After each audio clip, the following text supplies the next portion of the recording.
வணக்கம் நண்பர்களே. துரைமுருகன் விவகாரம், துரைமுருகன் கதிரானந்த் விவகாரம்.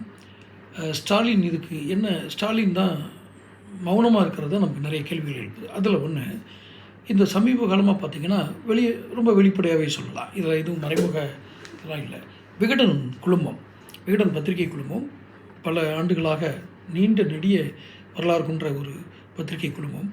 அந்த விகடன் பத்திரிகை மூலமாக சில செய்திகளை வெளியிட்டு துரைமுருகனுக்கு ஒரு மறைமுகமான நெருக்கடி, அழுத்தம் கொடுக்கப்படுகிறதோ என்ற ஒரு சந்தேகம் எழுகிறது. காரணம், மிக வெளிப்படையாக அட்டைப்படத்தில், ஜூனியர் விகடனுடைய அட்டைப்படத்தில் 10,000 கோடிக்கு மேல் மணல் கொள்ளை, கனிம கொள்ளை அடிக்கிறார்கள், மாஃபியாக்கள்.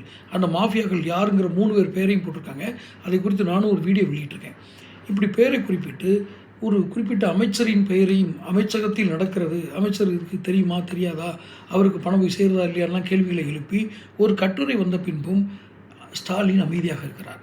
அந்த பத்திரிகையை அழைத்தோ அல்லது பொதுவெளியிலோ, ஐயா, இது எங்கள் கட்சி, எங்கள் அமைச்சர் மீது நீங்கள் அபாண்டமாக குற்றம் சாட்டுகிறீர்கள் அல்லது பொய்யான ஆதாரங்களை கொடுத்து குற்றம் சாட்ட நினைக்கிறீர்கள், நீங்கள் சிறுமைப்படுத்துகிறீர்கள் என்று ஏதாவது ஒரு வார்த்தை சொல்லியிருக்கணும். சொல்லவில்லை.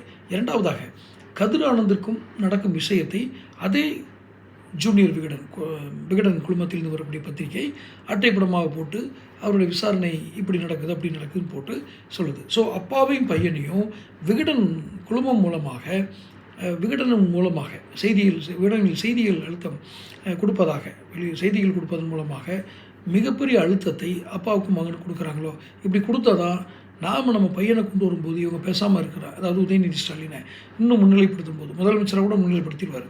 அப்படி கொண்டு வரும்போது அமைதியாக இருக்க வேண்டியது யார்? ஸ்டாலின், மன்னிக்கணும், துரைமுருகன்.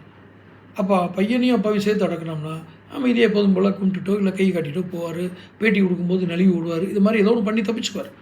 ஸோ இதைத்தான் ஸ்டாலின் செய்கிறாரோ, மறைமுகமாக துரைமுருகனுக்கு விகடன் மூலமாக அழுத்தம் கொடுக்குறாரோ என்ற சந்தேகம் நமக்கு ஏற்படுவது எந்த ஒரு அரசியல் பார்வையாளருக்கும் இது ஏற்படத்தான் செய்யும்.